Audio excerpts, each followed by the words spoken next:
Friends, இன்னைக்கு நம்ம 2K கிச்சன்ல ரோல்ஸ்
லாஸ்ட்டாக நம்ம கட் பண்ணி வச்சுருக்கிற கோஸை ஆட் பண்ணிக்கலாம்.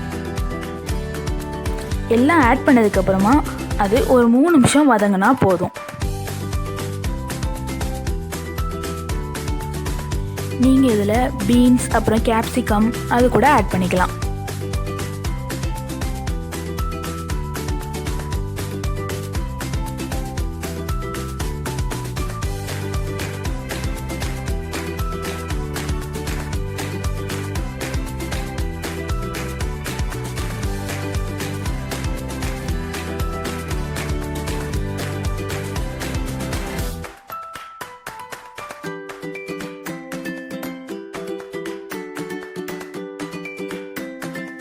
அப்புறமா தேவையான அளவு உப்பு ஆட் பண்ணிக்கணும்.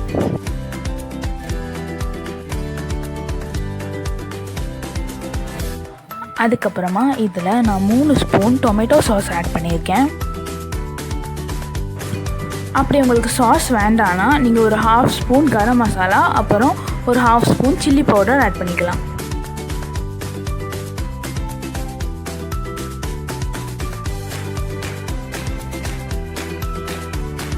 இப்போது நம்ம ஆட் பண்ணிக்கிறது எல்லாமே லைட்டாக மிக்ஸ் ஆகிற மாதிரி ஒரு மிக்ஸ் பண்ணிக்கிறோம்.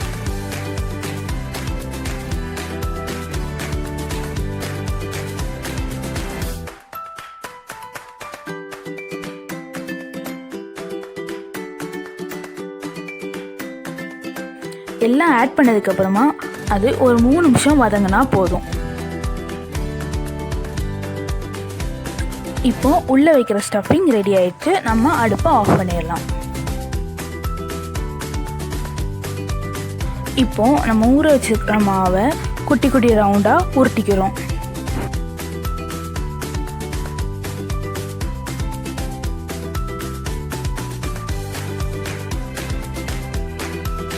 குட்டியாக விரித்த மாவு மேலே கொஞ்சோண்டு எண்ணெய், கொஞ்சோண்டு மாவு போட்டு மேலே ஒரு மாவை வச்சுக்கிறோம். இதே மாதிரி 3 இது வச்சுக்கிறோம்.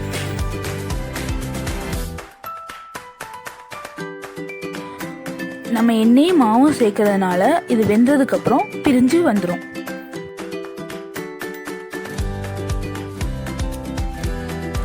இப்படி நம்ம பண்ணுறதுனால உருட்டுறதும் சீக்கிரமாக உருட்டிடலாம். அதே மாதிரி எவ்வளோ தூரத்துக்கு நைஸாக இழுக்க முடியுமோ அவ்வளோ தூரத்துக்கு இழுத்துக்கலாம்.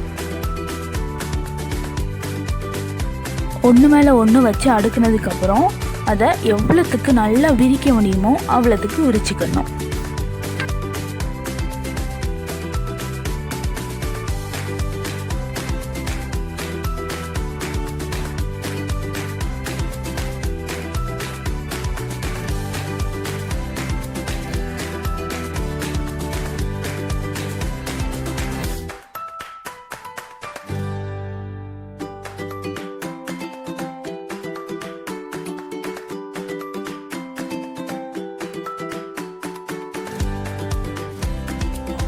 இப்போ இந்த மாவை தோசைக்கல்லை லைட்டாக ஹீட் பண்ணிவிட்டு 2 சைடும் போட்டு பரட்டி எடுத்துக்கிறோம்.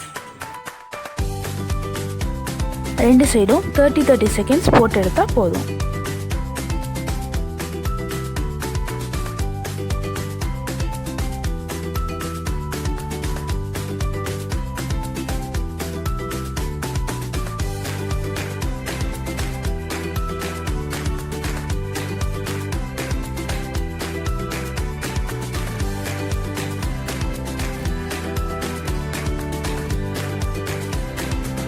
இப்போ இந்த மாவை போட்டு எடுத்ததுக்கப்புறமா நம்ம இந்த 3 லேயராக பிரிச்சுக்கலாம்.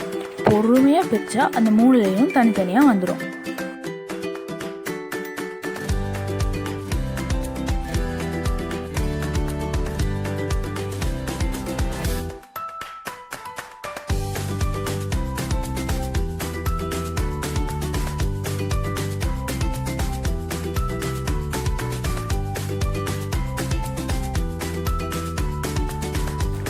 இப்போ நம்ம பிரித்து வச்சுருக்கிற சப்பாத்தி மாவில் நம்ம ஏற்கனவே பண்ணி வச்சுருக்கிற ஸ்டஃபிங்கை உள்ளே வச்சு மடிக்க போகிறோம். ஃபர்ஸ்ட் நம்ம வச்சுருக்கிற மாவில் சென்டராக அந்த ஸ்டஃபிங்கை வைக்கணும். வச்சுட்டு ஒரு ரோல் பண்ணிக்கணும். அப்புறமா 2 சைடையும் மடித்து விட்டுட்டு அப்புறமா அடுத்த ரோல் பண்ணும்போது நம்ம மைதா மாவை கொஞ்சோண்டு தண்ணியில் கலந்து வச்சுருக்கோம், ஒரு பேஸ்ட் மாதிரி. அதை அப்ளை பண்ணி ரோல் பண்ணணும். நான் ஒரு 4 பிரெட்டை மிக்சியில் போட்டு அரைச்சி எடுத்திருக்கேன். ஒரு 1/4 கப் மைதா மாவை கொஞ்சம் நல்லா தண்ணி விட்டு கலந்து எடுத்திருக்கேன். இப்போ நம்ம பண்ணி வச்சுருக்கிற ரோலை ஃபர்ஸ்ட் மைதா மாவில் டிப் பண்ணிக்கிறோம். மைதா மாவில் டிப் பண்ண ரோலை நம்ம பிரெட் க்ரம்ஸில் கோட் பண்ணி எடுத்துக்கிறோம்.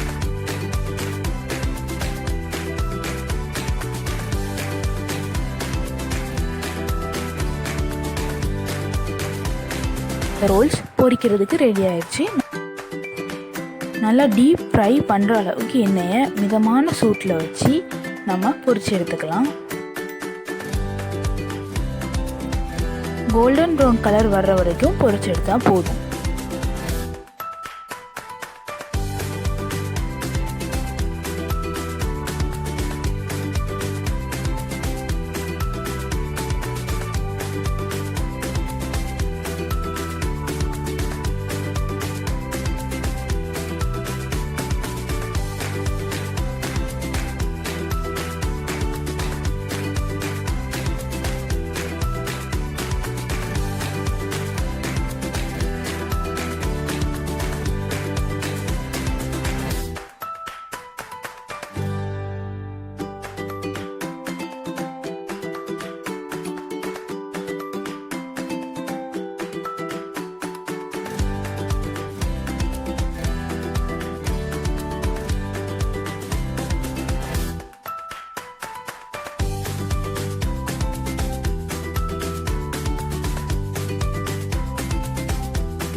டேஸ்டியான ரோல்ஸ் ரெடி. இந்த சேனலை சப்ஸ்கிரைப் பண்ணாதவங்க சப்ஸ்கிரைப் பண்ணிடுங்க. மறக்காமல் பெல் பட்டனையும் ப்ரெஸ் பண்ணிடுங்க.